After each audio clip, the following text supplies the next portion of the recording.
Chief. Two Reynoldsburg police officers are now on administrative leave as federal investigators look into allegations of corruption. Only on 4 tonight, the Reynoldsburg police chief opens up about that investigation. NBC4's Ted Hart live in Reynoldsburg with new details on this developing story. Ted? Well, Mike, the chief here says that they were blindsided by this federal case. First, the arrest of one of their undercover narcotics officers on charges that he was skimming drugs from police drug seizures. And now we learn of 2 more officers placed on administrative leave in connection with this case, and the word that more charges are possible. The federal public corruption investigation at the Reynoldsburg Police Department goes deeper than just one police officer. They provided information to us that led us to place 2 more officers on administrative leave. We're not naming the officers because no charges have been filed. But Chief Jim O'Neill says he placed the 2 on leave immediately after undercover detective Ty Downard's arrest on charges of dealing drugs that had been seized in police raids. Downard committed suicide over the weekend while being held in the Delaware County Jail. At least one of the 2 other officers now on leave was very close to Downard and participated in many of the same drug busts cited in the federal criminal complaint.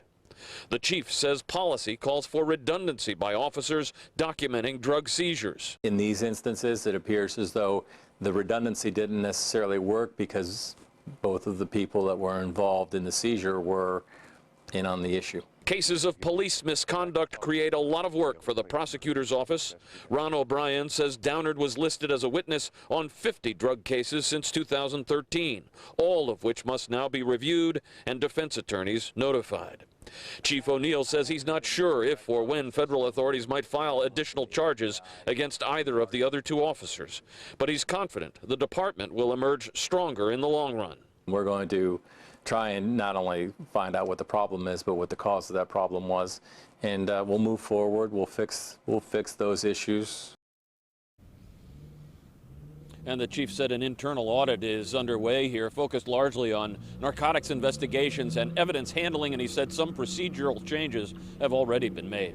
Live in Reynoldsburg, Ted Hart, NBC4.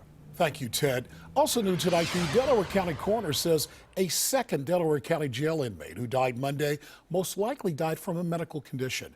Rihanna Felicia's preliminary autopsy report shows that she likely died as a result of an intestinal infection. Final results are not expected for 8 to 10 weeks.